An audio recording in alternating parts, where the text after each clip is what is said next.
Now we got a wiring nightmare, eh? Good thing you got an instrument guy here Good thing.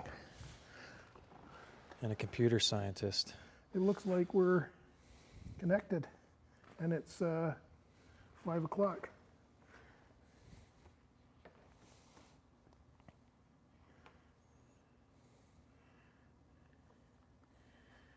I think we have no viewers. That's okay. People watch this after the fact. All right. I'm going to move this around where I can maybe see it a little better, just in case we end up with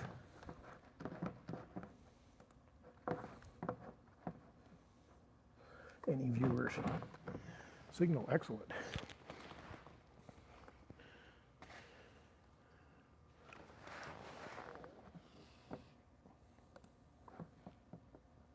Okay, there we go. It looks fine.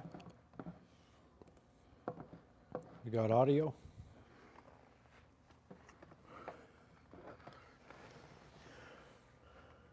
I want to turn the audio off on here. Check, check. Hopefully we got audio. Oh, we got 3 viewers. Look at that. That's nice. All right. We're like 2 minutes past where we're supposed to start here, so let's get started. So welcome to the channel, guys. I know we're having a little bit of an impromptu live. I really appreciate all the help you've given me to grow this channel over the last year. I know I had meant to do some more lives in between, but summer's really short in Alberta and there's a lot to do, and lining up time and somebody else's time to come in and help hasn't been that easy. But things are winding down. Tomorrow is the last sort of big car show of the season at High River. Be 1,500 cars there, I guess. And I got Cam here with me tonight for a little Saturday Night Live. And our topic of discussion is going to be on engine swaps. Now, it's engine swaps in general are open for business, I guess, but the real focus is going to be on Foxbody engine swaps. So, a little background. Cam has a pretty wild Foxbody that has an engine swap. Why don't you tell people about that? Yeah, so I guess I kind of have a couple of vehicles around that have engine swaps or stuff going on, whether it be me or my dad. But my Fox, I got it when I was about 19 years old, and it was like a rolling bare shell with a cage in it and basically nothing else except for a couple of gauges and an 8.8 rear end. And so total blank slate for me to do whatever I decided that I wanted to do with it. And I mean, back then, Coyote swaps were not really super hot yet. You know, it was still only like Gen 1 Coyotes were out at that time. So I didn't, you know, give that very heavy thought. And plus, you know, I kind of liked the idea of, you know, modernizing the chassis and then having, you know, a pushrod for it in it with a lumpy cam and you know, kind of have a modernized old school power plant and build something. So I guess as well at the time, you know, I switched from, I was going to build this 66 Ford Fairlane that I still have. And I think it's kind of a better candidate for something like a mod motor or a Godzilla or a big block, really.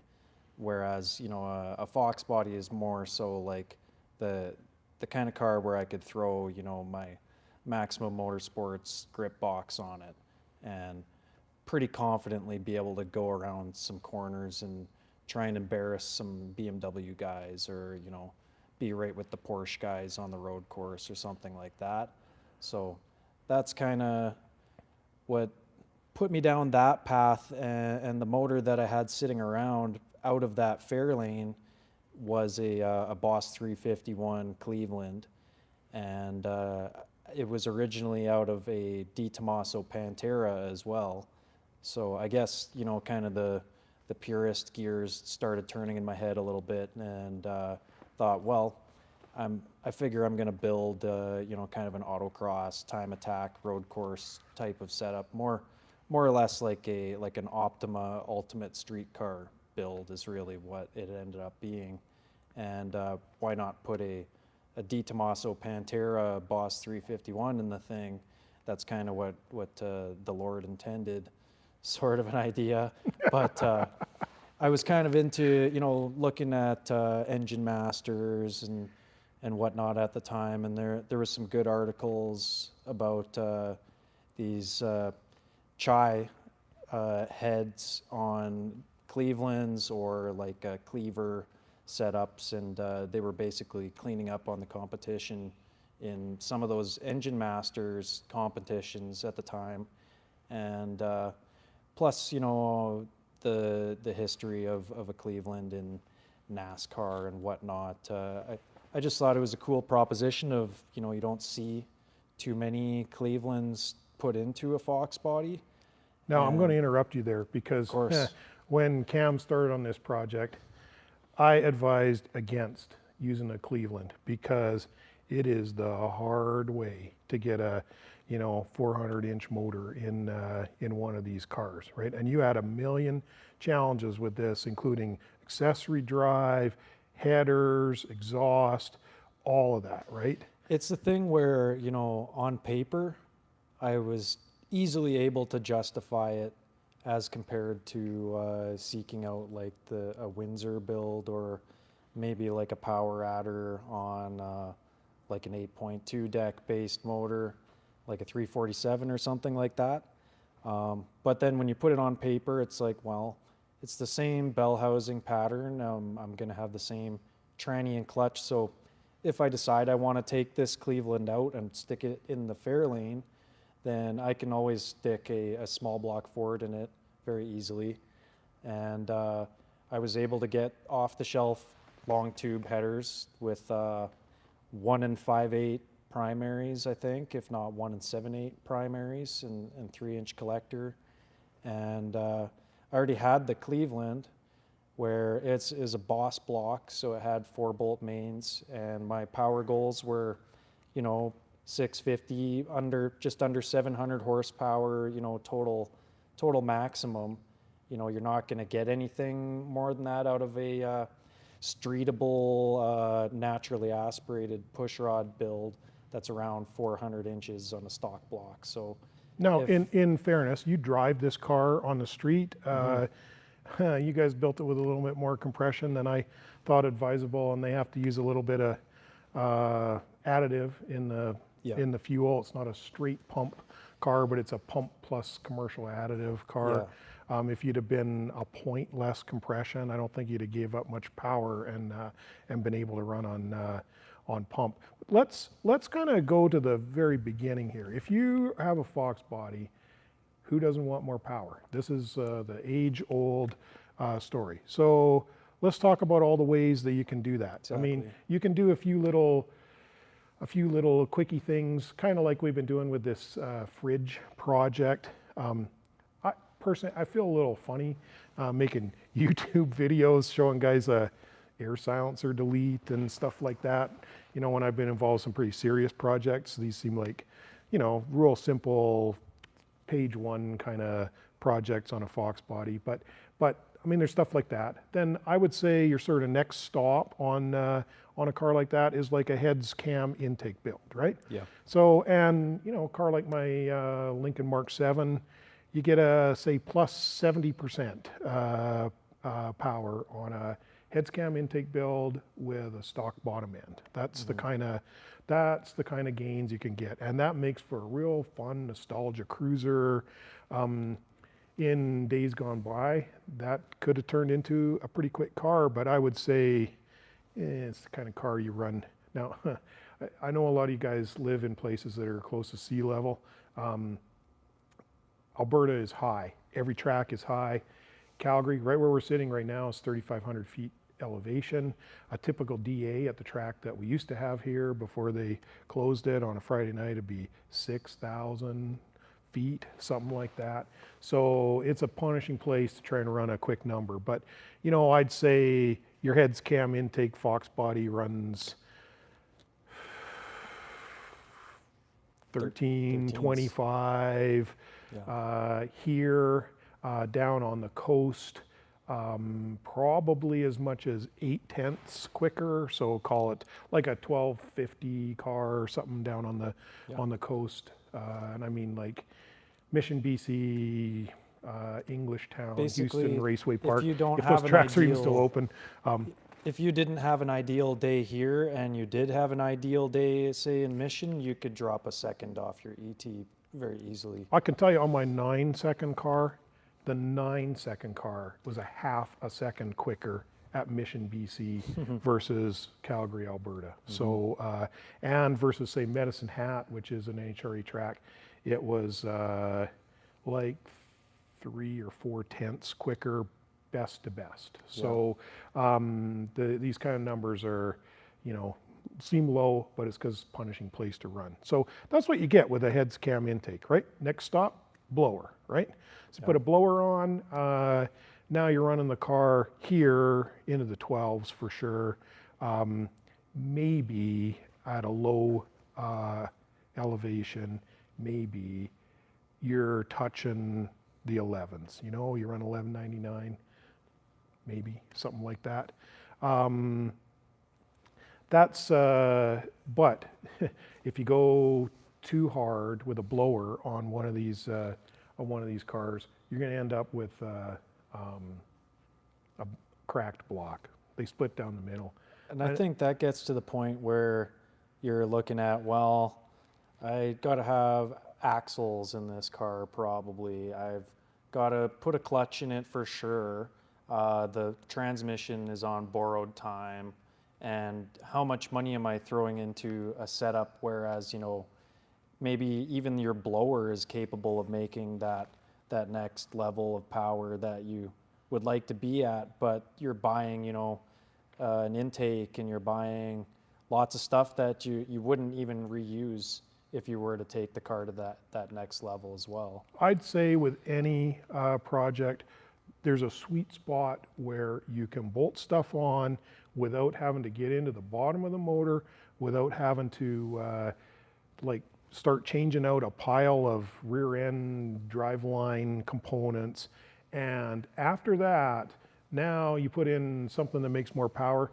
You got to be changing out everything. Like you said, you got clutch or converter and transmission, axles on a Foxbody.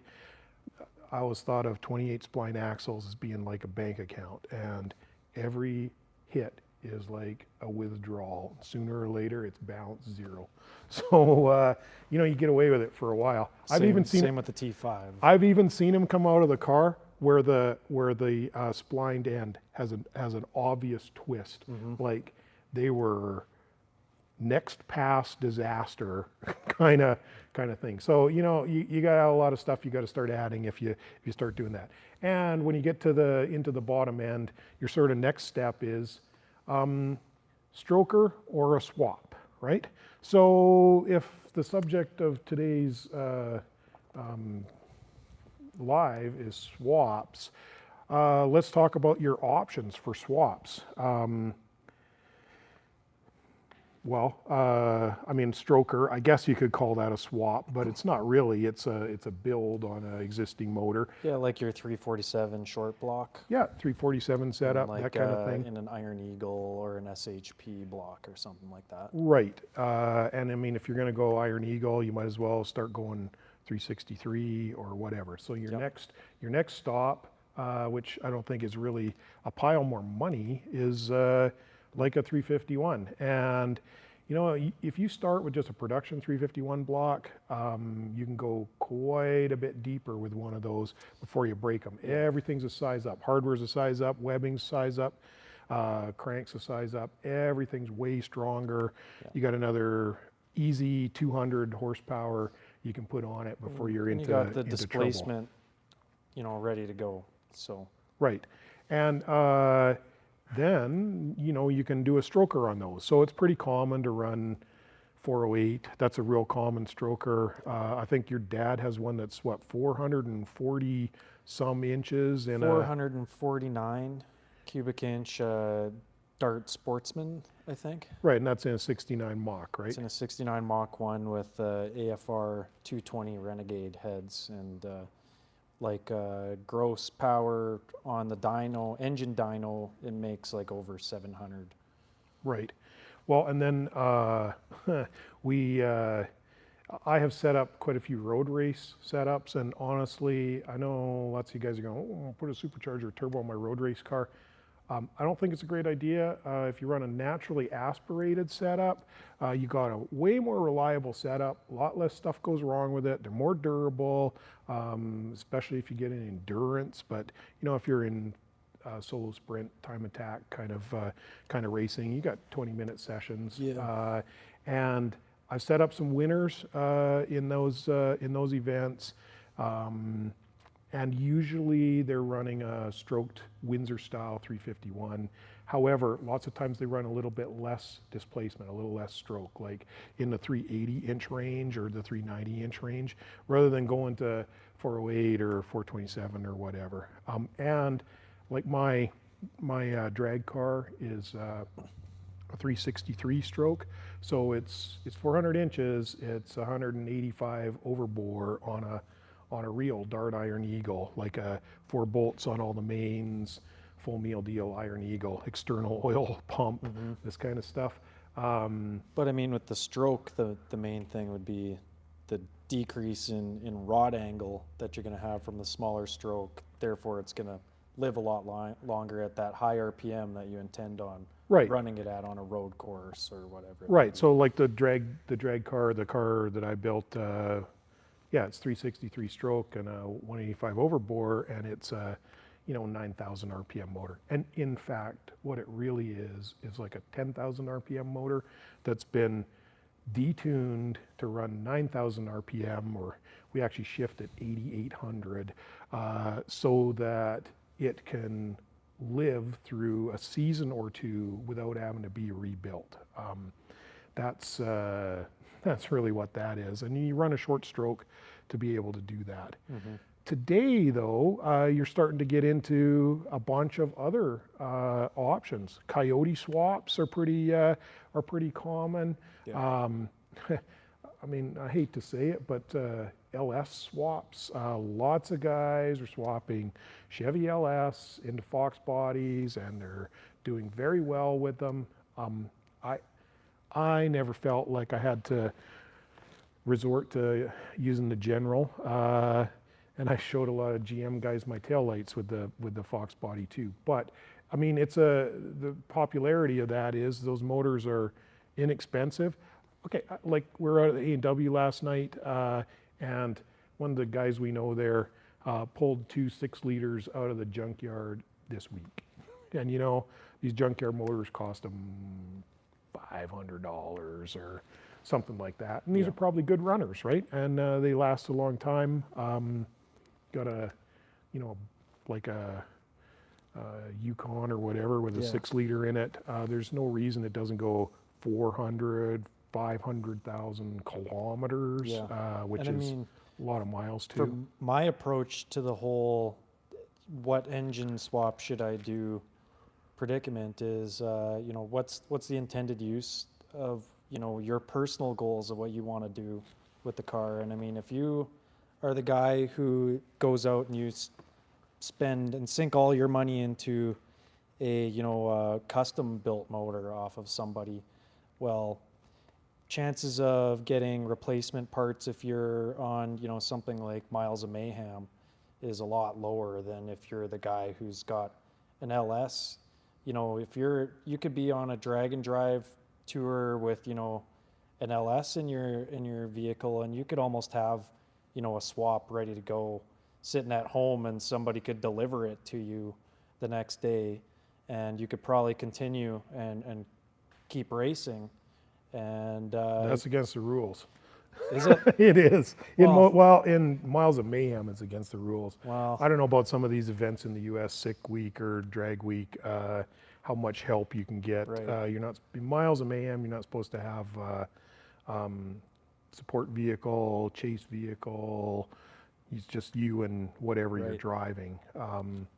So But in general, that guy could, you could buy 3 motors and you can say, well, now I got 4 years to make these 3 motors last and get my money out of them. And well, and might cost you a third of the cost of the guy with the built motor. I think what we're really touching on here is, some of these modern pushrod V8s are real strong motors, and you got to do quite a bit to your old. Really hearkening back to the '60s vintage Ford 302. That's when these motors were first released, about '62, I think. First 260 Windsor was out. You got to do quite a lot to one of those motors to just be as good as an LS3 right out of the box, or right out of the truck or whatever. So that's one of the advantages for sure. It's easier to get parts and they're cheap. Plug and play so on. harnesses for EFI setups and stuff like that. If you're looking at something like a Godzilla, LS, Coyote, anything recent, it's going to be a lot easier to put it together initially, at least. Maybe if you had a pushrod Ford set up in it, you could simplify it to the point that it's easy to work on and keep it on the road as well. But it might cost you a lot more time and busted knuckles to keep the thing going. Well, so now I guess it kind of brings up the topic of Godzillas. Yeah. Now Ford once again has a modern pushrod option. Designed this Millennium motor, which they look pretty strong on paper. I have not seen one personally run in a Mustang. There's a few projects out there for sure, not a pile of them, but they're in the same vein as a Chevy LS. They're more displacement. Yep. I see some guys say they owe more to the Cleveland lineage than they do to the Windsor lineage, where most of us kind of feel like Chevy LS is a copy of the Ford Windsor. It's based on the Ford Windsor. Certainly owes quite a bit of more of its heritage to the Ford Windsor than it does to the old Chevy 350 anyway. So you got that option out there now. And compared to a Coyote, Godzilla is heavier, but it's a way narrower, that's for sure. So, and it is fairly tall, but there's, a few packaging advantages like there is with a Chevy LS that, are problems if you're trying to do a Coyote. And believe me, I love the Coyote. My street rod over here is a Coyote. But I promise you, every single nut and bolt on that car was a fist fight. It's the hard way to build one, to jam a Coyote into a 33 Ford chassis, and with a T56 big transmission. It's all the hard way to go. So, okay, let's maybe talk about the kinds of problems you're going to face when you do an engine swap. And I mean an engine family swap here. Hidden costs. Yeah, a lot of times, first of all, you got to have some way to mount the engine to the car. So that's a motor mount solution. Lots of times it's a K-member. So you've got to have a solution for that. Lots of times these engines end up being tall. So you got to have a hood, right? Although if you put a 9.5 deck Windsor in your Foxbody, you're probably going to have a hood as well. I just have a 2.5 inch Cervini's Cobra R style cowl on my car, but you got to have a hood. And it's a 9.2 deck that's in that car, but I have had a 9.5 deck, and that hood cleared the 9.5 deck motor as well. It's another added cost and another added time thing. You have to get the thing color matched and get it on there. Accessory drive. So, You know, it's not always intuitive, but say you put a 351, a Windsor in your Foxbody, it's a taller deck. So you need some different bracketry and so on in order to make the standard Foxbody style accessories work, like the power steering pump, for instance. Yep. Or like your Cleveland, you have a March accessory drive on there, right? And didn't you have to give your firstborn for that?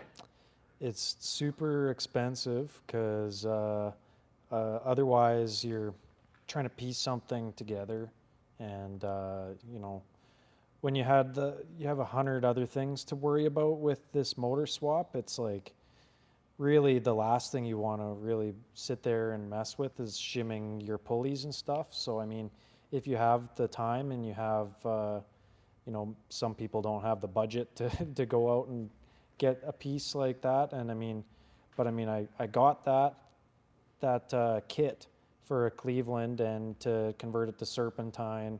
And I also bought the kit with the air conditioning compressor, just because I was like, I'm spending all this money on this kit already. And what if I want to put this motor in a different car? That was a thought that I had, and you know, I could always just take it off, and it was not that expensive of an add-on as compared to the total cost. But all said and done, you know, when you can only use one specific water pump that works with all the spacing of everything, because it mounts through the water pump bolts. And I also have shimming issues with it, that I actually am just using a 5-rib belt on a 6-rib serpentine belt setup right now, because it's slightly off, and all of the bolts that I have to remove are sealant because it's water pump bolts, yada yada. There can be an endless amount of work to get an accessory drive. Everything on paper is supposed to slap together, but you know, this is a Foxbody that we're talking about, and if you talk to anybody who's done a Foxbody, you know, most of the stuff that is supposed to be slapped together stuff needs some degree of modification to work. By the way, if any of you guys have questions, I am watching here. Feel free to ask away. Cam and I are here to answer your engine swap questions as well. Okay, so you got your accessory drive. Yeah. Engine management. Now, if you just put a 351 in your Foxbody, honest to God, you can run that with the factory engine management system. You got to tune it, of course, but it can be run as long as you keep it under 7,000 RPM. Your TFI setup is going to work. If you start getting past 7,000 RPM or even to 7,000 RPM, you're going to blend that pip signal together, and the computer will lose track of the timing signal and it'll shut down. So I think when I did one of these road race cars like that, we ran it. We just kept adding RPM because the valve train was good, and we kept rolling until the car shut down. And I think 7,200 was where it was all over. But that's on the dyno. I wouldn't want to trust that to run that high, so we kind of limited it to 7,000 or 69 or something like that. But as long as your RPM expectation is within that, which that's going to cover the vast majority of Windsor setups. If you're building a stroker, chances are you're not going to be revving 7,500 RPM anyway. Right. It'll run with that factory system with a tune. You can always run a standalone Holley Terminator X, for instance, good option on the Foxbody. Mega Squirt is another option that works. This Lincoln behind me runs a Mega Squirt 2 plug and play. It's a heads cam intake car, and you know, it works great. But when you get into one of these modern engines, you have some more problems, right? Like my street rod is a Gen 1 Coyote Illuminator, and it uses a Ford control pack. And when that first came out, nobody supported control pack for tuning. In fact, I sent my PCM to Diablo, and mine was the first one tuned with a Diablo anywhere, because my PCM was used for the development of the Diablo support for it. Today, the control packs, the Ford control packs, are fairly widely supported with systems like HP tuners, so you can usually get away with that. There are drop in and drive tuning solutions for GM that even control transmissions. And there are, who's calling the shop this time of night? And there are, you know, if you use GM stuff, lots of times you can use a factory computer, which you can salvage from the junkyard for nothing. It's another reason why guys do that. If you're going to something like Godzilla, these are new swaps, and there's a couple options out there. OBS has a controls system. It is expensive, like really expensive.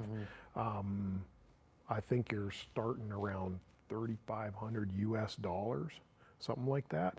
You can run a Terminator X, or a Terminator X Max is really what you need if you're going to run. For sure, if you're going to run electronic throttle, you need an X Max. I also think if you're going to hook the knock sensors up, you got to have X Max for that as well. But don't quote me on that. If you think you're going to run a manual throttle, which is surprisingly is possible with a Godzilla, then you can run you can get away with just a Terminator X. And there's a, I don't know, $400 or $500 difference between the two. Yep. I suspect if I was to go ahead with something like that, I would go with an X Max to give me the flexibility.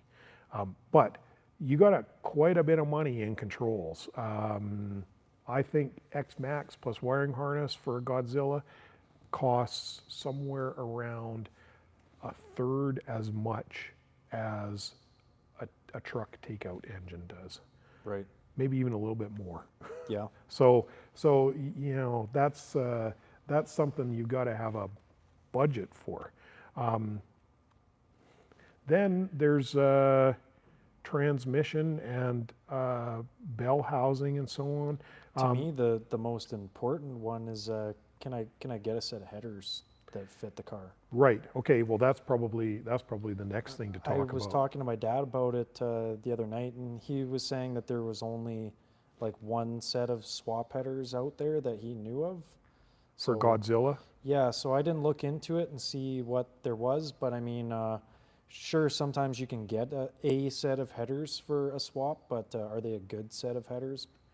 Maybe, maybe not. Well, okay, so there's those ultimate headers, which is the ones that everyone's using. Yeah. They are available. They look like a nice header, and seems like they have good results. I know Brian Wolf and Evan Smith, when they dynoed them, they actually did better with you know, mild Godzilla builds with the ultimate headers than they did with their like wide open dyno headers on the engine dyno. So because you gotta have a little back pressure on an NA application to scavenge it, otherwise you get a kind of a little reversion wow in the torque curve. So yeah, headers. And whatever, if there's one choice of headers, I guess they can charge you whatever they want for them. Or you can make your own. That's always an option. Of course, we got some guys around here who are geniuses at that, but it costs real money to have that done.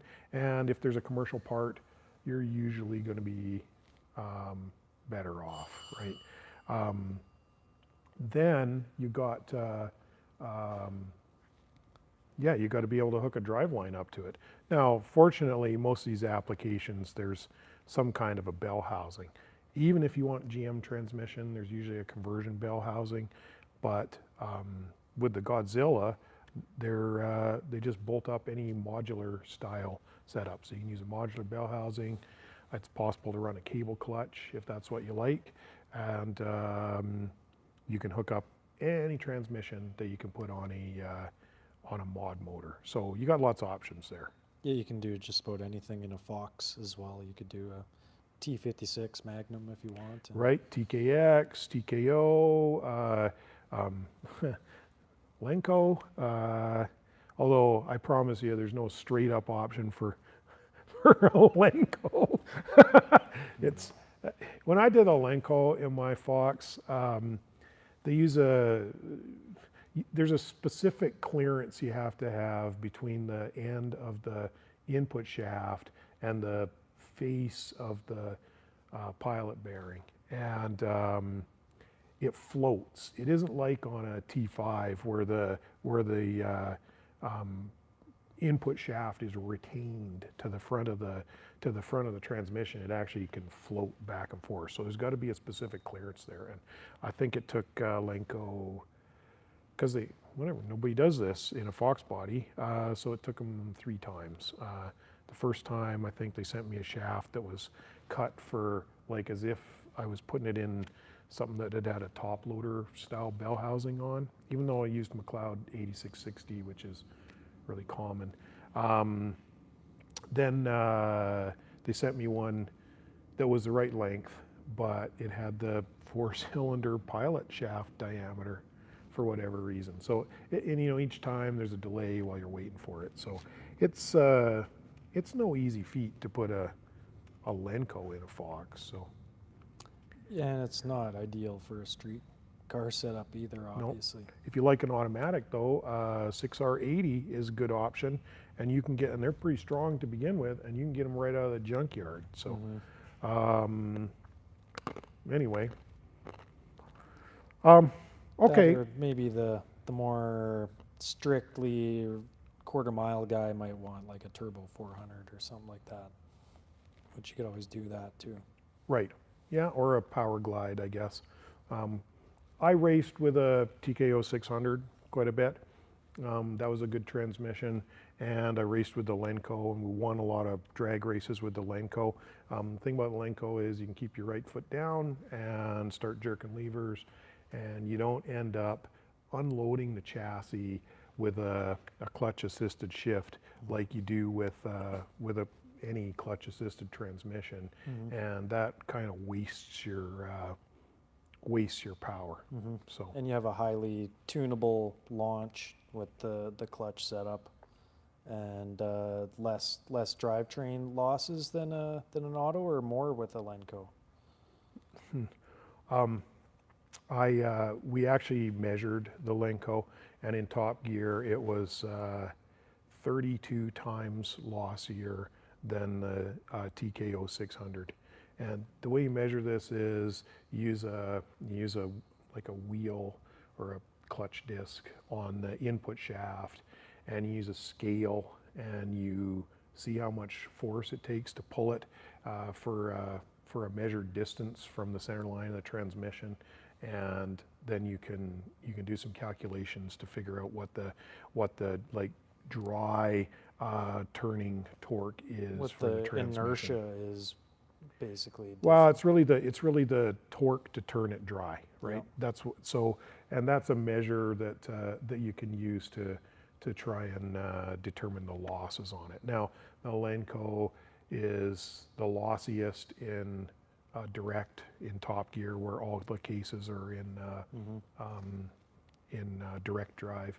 It's the least lossy when it's in all the cases under drive, which is the equivalent of your first gear, right?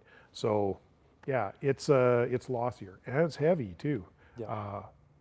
Really heavy, like more. Just the 4-speed is, and with aluminum case, ST1200 is more than twice as heavy as a T5. And you could do a 5-speed, and you could do a torque converter on it as well. Yeah, like when a drag car has a soft lock, slipper style clutch, but I mean, that's great for prover cruise and drag car. Yep. It's a lot less great for like a drive and race event like Miles of Mayhem. Yep. So, all right. So you may wonder why we bring up Miles of Mayhem over and over. So this is an event that's a little like Drag Week or Sick Week. It's here in Western Canada. Looks like a lot of fun. It's an event where I think this year it started in Edmonton at they now call it Rad Torque Raceway, Castrol Raceway, and you have to run down the strip. It's all 1/8 mile. It's not quarter. It's all 1/8. You gotta run the car. You gotta turn in at least one time slip at the track. Then you have to drive the car to the next track, and it goes on over the course of like a week. There's a specific route that has to be driven. You have to submit photos of your car at specific landmarks along the route to demonstrate that you really drove the route. You don't know the route in advance. It could include, in fact, it's promised to include some gravel. Now, honestly, I don't know if that means the entrance road to the Medicine Hat drag strip, or if that means they're going to route you down some gravel grid road, say, I don't know, to get a picture of the car in front of the Big 10-4 in Leader, Saskatchewan or something. I don't know. But whatever, you're gonna have to drive on a little bit of gravel, I guess. And you can't have any support, whatnot. So it's that style of an event. 8th mile, 5 tracks, and I think it's either 2,500 kilometers or 2,500 So basically, miles. you want something that is not going to break down on you and isn't going to drink the entire gas tank before you can get to the next gas station, stuff like Right. that. If you're going to win that event, number one, you got to finish. Yeah, Right. exactly. So you can't take some ridiculous car that's good for some fast quarter mile passes, but can't drive the event. So you got to finish. You got to carry everything that you need with you, which means I don't care what you have. If you have a truck or whatever, and lots of guys build trucks because they have more cargo capacity to carry stuff. I don't care what you have. You're gonna, by the time you got your slicks and a jack and some tools and your suitcase and maybe another guy with you, a crew member, you're gonna have a vehicle that has any chance of running any quick times fairly full, right? It's pretty hard to carry an engine or a transmission or whatever, like, oh, I blew up my Chevy LS, so I'm just gonna throw another $500 LS in trackside and drive to the next place. Not gonna happen. So you gotta have something reliable, and you gotta have something that's quick. Now, there's a bunch of classes, but I think that a candidate for this kind of event is Foxbody hatchback, right? Hatches have lots of cargo capacity. They can be built quick. Mm-hmm. Everyone knows we can build a quick Foxbody. And I've been starting to think maybe the way to approach an event like this is to put a Godzilla in one. You can get a pretty powerful Godzilla without being too radical, right? And I think on a power for power basis, it seems to me by looking at what I can see out there that yeah, you can build a 351 based engine that's as powerful as your typical Godzilla, but you're doing a lot to it in order to get there. Mm-hmm. Where you can take a straight out truck motor and do a little bit to it and be there with the Godzilla, and that seems like a better candidate to handle 2,500 miles with no repairs, because that's what you're shooting for, right? Yep.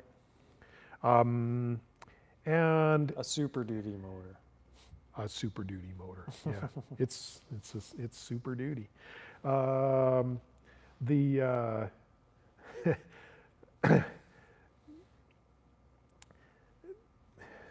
Yeah, okay. So I think that might be a good way to approach Miles of Mayhem. Now, there's a few classes.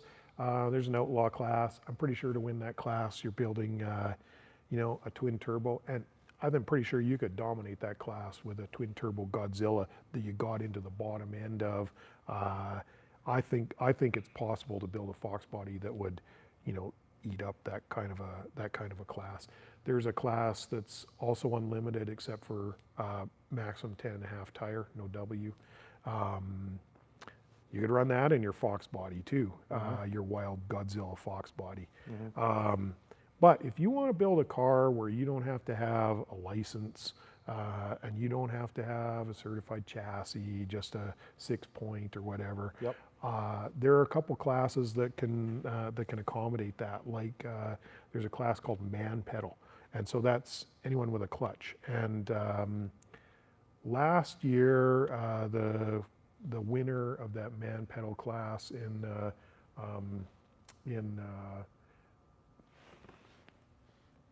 no, you can't bring a trailer. That's the thing. You can't trailer the car. Oh, can you bring a trailer? Like for tires Yes, and you stuff. could. If you hook a trailer onto your vehicle, you can tow a trailer. I mean, you could tow your speedboat if that's what you thought you could. And I mean, whatever. Guys who enter with a truck, I mean, I guess you could do that, and that's the advantage of a truck. So yes, you could bring a trailer. You cannot have the car on a trailer. You cannot have a trailer chase you, and apparently you can't have a support crew chase you either in another vehicle. Like guys where you break the vehicle at the track and then you go and get some sleep and somebody else fixes it, and Yeah, he's got your spare axles and yeah, right. You got all your junk along, or maybe you got your junk on a trailer, and then some other guys are just following along and they fix it while you rest or whatever. It's sort of all on you. Man pedal is I think the winner of that ran. I'm not real good with eighth mile times, but the quarter mile equivalent was just under 10:0. So it's not all that hard of a class. And there's a class called modern. Now in man pedal, the only requirement is clutch. You can have anything goes. Clutch. There's a class called modern muscle, and that's a class where pretty well anything goes, except must run your drag passes on minimum 17-inch wheels. So that is actually this year the slowest class. 10, a little over 10:05 or something. You can buy quarter some mile pretty equivalent. sticky tires for a 17-inch wheel. Yeah, well, I think maybe, and the thing is, there are some bracket classes as well. None of that ever floats my boat, running bracket. There's a 750 class, 758th, which I don't know what that is. Slow anyway. A lot slower than you're going to build a Godzilla for. If you turn in a if you turn in a 750, 749 slip, they're not going to count it. Might be able to do that class in my Nissan. Yeah, right. Yeah, we could take my Lincoln and run that class. I mean, maybe that's what I should do. Maybe that's what you should do. Yeah, maybe that's what I should do if I ever fix a heater core in it. My poor Lincoln has been knocked out most of the season because I took it to the Three Hills car show in June, and it was leaving a trail of coolant behind. It turns out it lost a heater core, and I didn't have the stomach to do 2 Foxbody style heater cores in 1 year. Yeah. I bet you the Lincoln dash is even worse than a Mustang dash too. No, there's no speedo cable. Okay. It's electronic, so it's just as bad. It's just as bad. And by the way, if you do something wrong and break the glass, there ain't no glass for Lincolns. So yeah, I know guys have worked a year to come up with one windshield for one of these cars. So yeah, you got to take your time on that for sure. So I think probably if we were going to do it, we'd want to use like a Foxbody hatchback, sort of a warmed over Godzilla truck motor with a manual transmission, and then try to decide whether we got to run 15-inch drag slicks, probably something like 26, 10.5 ET drag. That's a standby of mine on one of these cars, or maybe there's some 17-inch tire that'll run with a clutch that that you can make happen. I don't know. But you'd have the option, if you built the car with a manual transmission, you'd have the option to try, some 17-inch tire wheels combo testing the car, because obviously you build the car, you got to test it. You got to get it dialed in. No sense taking the car totally fresh on something like that. So that's kind of what I think could be done with it. Now, should we show them a car that's sitting here? I think that's a good idea. All right. I know a lot of you guys have left already, but there'll be guys watching this after the fact. Let's get up. I'm going to show you a project that's been sitting here, which Cam here, the namer of projects, calls Project Bad Decision. I bought the car like in February when I'm up to my eyeballs with like family problems and stuff like that. My elderly dad had some problems then. Anyway, I don't know what the heck to do with it, but it's sitting here. It's a real nice roller. Let's take a look at it. I mean, I've got two projects that don't run, that will definitely run at some point. I say that now. Hopefully they'll run at some point. Get a little 50-cent shop tour too, I guess. There's my Coyote street rod sitting in the corner. Don't forget the crown jewel. Oh, right here. yeah. Okay. Well, let's look at this. So I got a 5-liter engine and transmission here hanging on a hook that's really intended for this 88 hatch that I have. But maybe it's for sale. yeah, maybe it's for sale. I don't know. It's not really floating my boat to do that. You already got one of those. There's my sort of daily. It's 11 GT convertible, Roush Stage 2. And there's the mark. But let's walk up to the front here, and I'll show you Project Bad Decision. Sitting in here by the Wild Fox. This is a 88 hatch, some color red. It's a real nice roller. It's a nice rad. There's an exhaust system. Everything in there is clean. Those down underneath the shock towers on the frame rails, that's all good. It's a real solid car. It's pretty swap ready to me. Yeah, and it's sitting here. It's sitting here with the nose up. It actually has a 5-lug swap on it already. 17s on it already. 17s already, discs all around. Although I will say, whoever did this put lock nuts and different lock nuts like on every nut here, just about. I'm gonna have to weld. I'm gonna have to weld nuts on there. Man, I'm pretty those are sure. expensive cast wheels. You got to keep them Oh protected, right? God, who does this kind of stuff? There's no seats in it. Let me open the door. And it's a black interior car. I have an unpack video for this project, which maybe I'll edit up for you guys and you can take a look at, but I hardly know where to begin because it's a video of me taking junk out of boxes. And this is one of these projects where somebody didn't follow my advice and they just threw fasteners in, soup cans or whatever here, instead of zip locking them, which makes it a little harder to put it together. But the car is low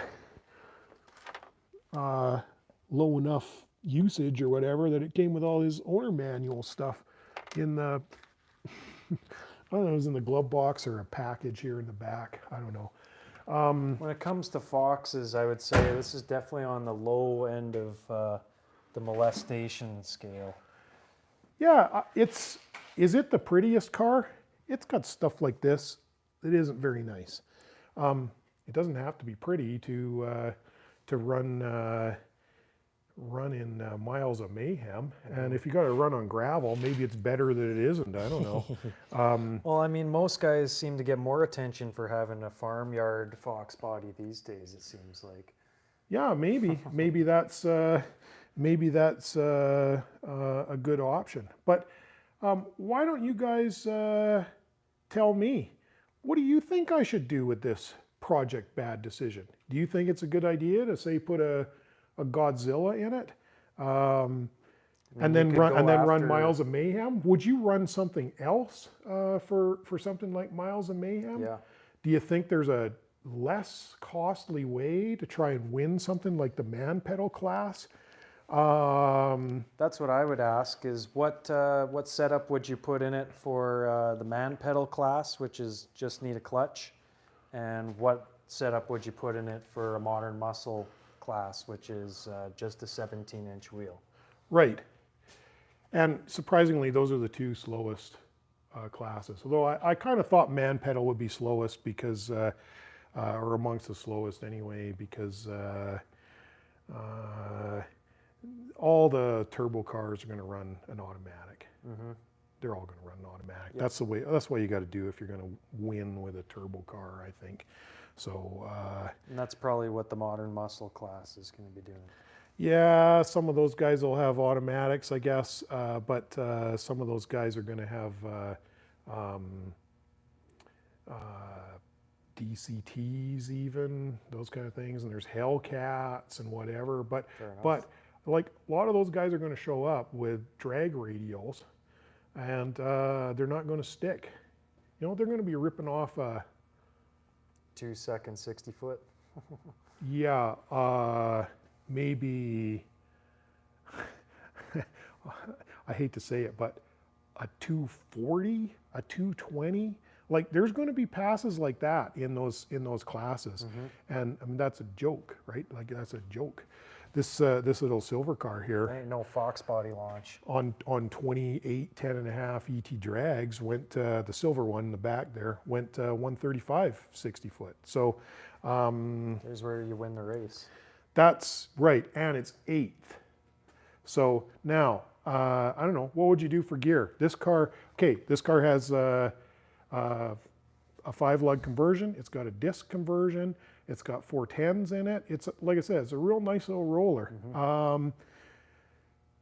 Now, if you're going to run quarter, I think if you build a truck motor Coyote with a cam and whatnot, you've got to keep the revs down, or even if you change lifters and springs, you've got to keep the revs down or you're going to break it. So that means, I don't know, if you believe Brian Wolf and Rev and Evan, I mean, they talk 6,100, although I think they're talking 6,100 with the factory lifters and springs. 63, something like that. That's all you got. You don't got any 9,000 RPM to keep rolling with. So, but in the 8th, you could have it geared real short. Yeah, well, I mean, my car, my Foxbody has 373s in the back and a T56 Magnum with the 2.97 first gear. And that one has a heavier overdrive 5th and 6th versus, say, like a Viper T56 or the close ratio T56 that you can get. So for turbo guys, I think the close ratio one is typically what they'll run because it has a longer first gear. But like my car with the 373s and 275 40s or 45s in the back, you know, not a tall tire, it's very comfortable at, you know, like I can go below 2,500 RPM at 80 mile an hour. So, I mean, you could get away with the 410s with a taller tire and be about the same, I would think. Well, here's a commenter saying Godzilla, TKX, and 410s. And you know what? I started doing the math on this. So at 6,100 with a 26 tall drag tire on there, I think we're limited to around 115 miles an hour trap. But we're not going to hit that in the 8th. No. I think, I don't know. Like I said, these the tracks are highway punishing. So I mean, I don't know what I don't know what you're gonna get with something like Texas Speed Stage 2 cam, and you know, springs and lifters and whatever RPM you can run with that. But in a quarter, if you could roll it out, I think you're talking a car that's in the 10s here. And I don't know if that means 1080 or if that means 1020. I really don't. And until you build it and take it, you don't know, right? And I mean, we'd have to do a little work with the suspension and whatnot. Although I have a little experience getting a drag suspension to work, so I'm fairly confident that I could make that hook. But I actually wonder if we're going to run 8th, if it might even be smart to run something like 430. Might be. Yeah. The Tech Motion Coupe back here, this silver car, has 488. Now, it's got 8,800 RPM to roll in it, so you can go pretty high. You can just keep on rolling with it. It doesn't run out of breath. But Yeah, right up there. yeah, right. There's a little dyno sheet. 450. There's a little dyno sheet there. Well, I think what that sheet shows is the difference between the custom intake and a ported Super Victor that we had before. And yeah, trust me, the ported Super Victor was all the way out of breath at 8,600. I think at 8,600, this custom intake was worth 70 at the wheels, and it was better everywhere. We hit the car at 6,200, and then it rolls up from there, right? So, and with the soft lock, it never pulls down. It's not like it will be with something like this, where you hit it at whatever you hit it at. Suppose you hit it at 5, it's going to pull down 1,000 RPM and then drive into it, right? This, you set the clutch so that it never pulls down. It just drives into it, and it slips its way into it. So your 6,200 up, it was better all the way. Well, where is this Godzilla going to make horsepower, though? Is it going to make horsepower close to 6,000, or is it going to... Well, you can cam them to run 7 or more, but I think when you get into that, you're into the bottom end. So I think the sweet spot on the Godzilla has got to be where you don't open the bottom end up. Maybe you pull the heads and you change the lifters, because you got to pull the heads to change the lifters, and you change the springs. Get heads off anyway, so what's the difference? Yep. And then you got enough valve train maybe to run a little bit more, but you're worried about your rods and pistons. But the pistons are probably going to stay together, probably. And then you run like for instance, the Texas Speed Stage 2 cam. That's a cam that's made to run maybe as high as 6,500. Yeah. Something like that. You don't put in one of these all-up cams because it's going to hurt it at the bottom, and you can't run it at the top. So, okay, Exactly. Question. I see a question roll by. What's the distributor on this car? Yeah, good question. This car runs it's an MSD Pro Stock style front drive distributor. So that distributor runs with a little belt that goes down to the cam gear, and it uses a Danny B belt drive on the car, so it's not actually a chain, it's a belt drive, because once you get past 7,000 RPM, you start to get into harmonics problems with chain drives. So anyway, it's a belt drive, and then there's a little cog belt that runs that distributor. The distributor has no smarts or electronics in it. It's purely for power distribution, and it uses this Pro Stock style cap, which is about the biggest cap you can put on a distributor anywhere. Now, it's extraordinarily unusual to see this on a Ford, because the Fords have front mount distributors. There's lots of room for a big cap, and That intake kind of occupies that real estate. right. The whole idea with this was to make an intake that was really going to make this car scream. So Lots the of way plenum in it. the way this setup is done, every runner is identical. There's a book here. I don't know if this is going to translate onto the Well, you just got to build one of these onto for the the internet. Godzilla. But inside that intake are 8 bell-mouth style runners. It's 5 inches from the bell-mouth opening to the cylinder head, and it's tuned specifically for the RPM range that we want. And the front drive distributor was put on there in order to make room for this manifold so that we didn't have any compromise in terms of our runner length. That's the setup. By the way, these these blocks here, we call them runner blocks. Maybe I'll show you like a breakdown of it. That's these blocks here.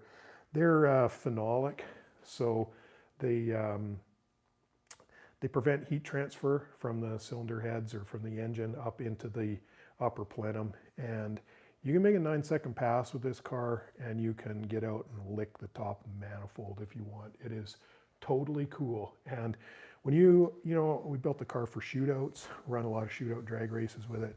When we won a lot of shootout drag races with it. When you get down to the end of a shootout, everyone's on the trailer and gone home. So, and there's no test and tune guys. So you could have 10 minutes between rounds, right? You don't have a lot of time to try and get things cool. And in a shootout, I mean, you got to run fast. Power matters. It's not like a bracket race where you just got to run your dial and you could redial it. It's important that you're not having to spend your time trying to cool the thing down at the between rounds if you got real short rounds. So yeah, I don't know. We think this is the baddest intake ever put on a small Ford, and it's an all custom in-house built design here at Tech Motion. So guys sometimes ask me, why don't you commercialize it? Well, the reason is because who's trying to do this kind of stuff? Like, it's a little weird doing a wild NA setup these days, and I just don't think there's a market for it. Well, I was going to say that this looks a lot more like an intake manifold that you might want to stick on a naturally aspirated Godzilla. Yeah, well, their BTR actually make a real short runner and super low profile manifold, and I'm not sure that that's compatible with an NA Godzilla that you don't replace the pistons and rods in, but because it's really tuned for higher RPM, like this one is, however, guys say you can close a stock hood over it. Yep. So there's that. Well, you could try and set that motor up for higher RPM than it was intended for from the get-go, especially if you were to get something more like a Megazilla, or there is a couple options out there for that, I think. Yeah, I don't think the Megazilla is actually available. No, it's just a concept. Yeah, I don't think you can lay your hands on one. Right. What you can lay your hands on is like 10 miles on it takeout, because there's guys, I don't know what the heck they're doing this for, but they buy a Super Duty with a Godzilla and they take it to some upfitter and they take the motor out and convert it to electric. I guess that's what's happening. Yeah, right. So anyway, the upside is there's like 10-mile truck motors with harnesses and accessories that you can buy for like 9,000 Canadian dollars. It's not bad when you compare it to something like this. Right. Not that you're ever going to go this fast. Yeah, I mean, this motor here has a Scat Q-Light crank in it, right? So that's a billet steel crank. It's gun drilled, knife edged. It's now, I didn't pay full retail for it. It was a kind of an orphan part when NMRA made the switch from 400-inch maximum to 430-inch maximum in Hot Street. So that's how I got this crank and this block. So I mean, I didn't pay full price for it, but the full retail price of this crank at the time that I acquired it was more for the crank than guys would typically spend on their whole 302 engine build. Yep. Yeah, I mean, like a heads cam intake kind of a build. So that's a real exotic part. And yeah, I would like to, if I was going to do this, build a car that was a little more, put gas in it and change the oil every once in a while. And if you're going to run a drag and drive, surely that's the parameters, right? Yep. Put gas in it and change the oil at the end of the event. Is there any good like centrifugal setups for Godzillas right now? You know, nothing that you're going to easily fit under the stock hood, but you know, you're not going to fit a Whipple Godzilla underneath any stock hood unless it's a truck, I think. Yeah. Well, I think Brian Wolf has a pro-charged Godzilla, but let's get real. These motors have only been in the truck since 2020. Yep. Right? They're brand new. There's few projects like this, and as far as I can see, no one has done a project on YouTube end to end and shown how to actually do this project. So I guess that brings me to the sort of punchline of this video, which is, do you want to see me put a Godzilla in Project Bad Decision? Do you think that's a prudent idea? Would you be interested in seeing that kind of project and seeing that kind of project put on YouTube? Comment down below, let me know. Drop me a line. You can catch me on Instagram at TechMotionDyno or on Facebook at TechMotionChassisDyno. Let me know what you think. We're seriously thinking about it, and if you guys like the idea and I think I can finance it, then we might go ahead with it this winter. Yeah, right. Okay, I guess we have exceeded the hour or so that I had planned for the live. I appreciate all you guys who tuned in, and I appreciate the guys who are gonna tune in, you know, as in the coming days. Let me know in the comments what you think about this idea. Got to egg them on to do something. Yeah, right. You can egg me on to do something. To make bad decisions. And you know, we'll see how you feel about it.